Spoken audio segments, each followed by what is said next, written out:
Hey everybody, what's happening? Brian McCarthy. Okay, this is a new thing I'm doing. Very exciting. I mean, it's not new. I'm still in my office and I'm still talking into my webcam, but this is going to be called True Celebrity Tales. And these are a couple of stories that I have over the past, 20 years of me living in New York and now in LA for the past 2.5 years, and me running into celebrities and having, just these kind of funny little stories. So I only have maybe 5 or 6 of these, but I'm going to start off with my favorite one.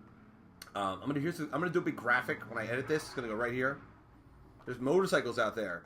Oh, somebody called Knight Rider. The motorcycle gang's in town. Ah! All right. My first celebrity tale that I'm going to tell you took place in 1994. Is that right? Yeah, 21. It was 21.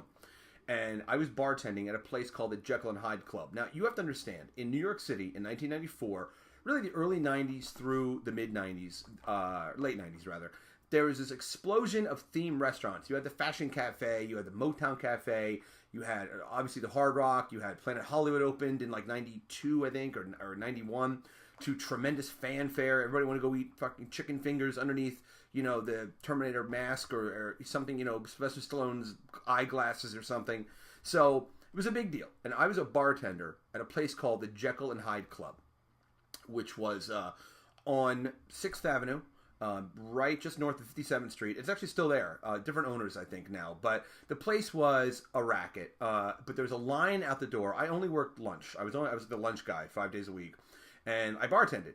And it was fun. I was a terrible bartender. I got better, but I was they used to call me Swamp Thing because I had left everything very messy and when they would come in. But in my defense, if I can actually revisit my argument from 1994 about why the night bartenders would call me Swamp Thing, it wasn't my fault, because what would happen is they would come in like at 3 o'clock or 4 o'clock, and the tourists would come in and people would be drinking. So how the hell can I clean the bar if the bar never was not busy? It never slowed down. It was like, bam, the minute I got there, and then it was fucking dirty. I apologize. Let me now apologize. Whatever. 16 years later, I'm sorry that I didn't clean down the blender. Okay? Can we just put that behind us, everybody? Okay. So at the time, and celebrities would come in there. I remember Rod Stewart would come to the bar. Everybody came in. It was kind of the hot spot if you had kids and you would go, and they did a live show. The whole theme was like a big haunted house, and the bar stools went up and down, and there were like animatronic robots behind the bar that would like talk to me like skeletons, and it was nuts. The place was insanely busy. And what had happened was, you are familiar with there is the guy, oh my God, I can't believe I'm doing this stupid video and I just blanked on the celebrity's name that I'm doing this thing about. He was with, I'm going to have to actually, all right, I'm going to pause this and I'm going to be right back. The magician, all right, I'm back. It was David Copperfield. Thank you. Sorry about that. All of a sudden I got David Blaine in my head and I couldn't get it out, but it was David Copperfield. So David Copperfield was going to open his own magic-themed restaurant. So the guy would come in all the time, and he would come in kind of at the off times, like between lunch and dinner when the place was slower, and he would come in and he would just walk around, and the guy looked like a fucking freak, like tons of bronzer and like the dramatic black hair, and he would wear like an opera cape, and my shirt's just wet, by the way. It looks like someone peed on me, but it's just wet. And so David Blaine, I keep saying it, David Copperfield would come into the restaurant and he would walk around, skulk around, and he would kind of walk around and you would just notice him. He's a big, tall, lanky, magician-y looking weird guy with black eyes and black hair and shit. So this guy would come in, and so one time he comes in and he's walking around because the restaurant was built like a townhouse. Each floor had a different effect. So one floor would be like a mad scientist, another floor would be like a library, another floor would look like a planetarium. So I'm on the library floor, and David Copperfield comes in, and he's got like 5 huge black security guards with him. Just huge guys, right?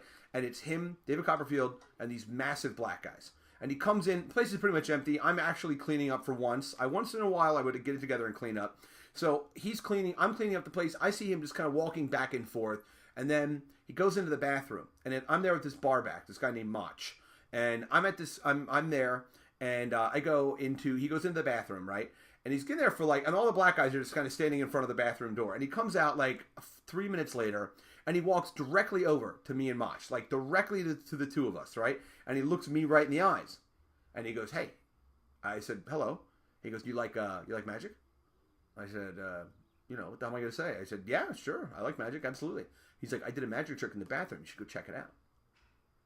I said, okay, I will. So he left, and he like leaves, and it's like literally takes the cape over his, it's like Dracula, puts a cape over his face, and he kind of leaves. All the black guys leave, and Mach and I look at each other, and I go, what do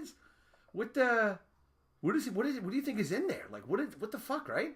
So we kind of like, we're nervous. I don't know. Didn't the guy levitate the Statue of Liberty or something? I mean, so we kind of like tiptoe to, not tiptoe, but we walk slowly. We're kind of discussing each other. Maybe it's a big bouquet of flowers that's in the, in the basin of the sink or something.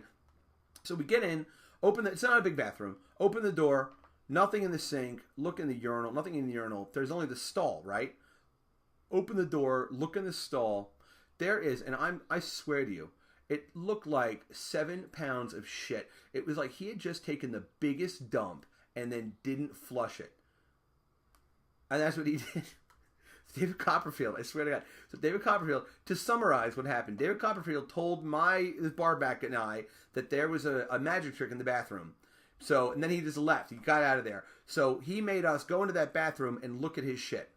So David Copperfield played a practical joke on me and made me think I was going to see some kind of cool magic trick, when in reality I just saw his chicken fingers or whatever the fuck that guy ate during the day. It looks like he eats babies, if you ever meet the guy.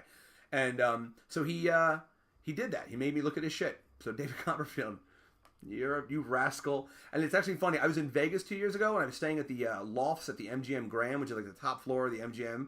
And I wasn't staying there. My friend was staying there. But David Copperfield was staying there as well in the room next to us, and he was in the elevator a few times with us. And I was going to mention it once and be like, hey, do you remember 1994? You made a young 21-year-old kid look at your shit.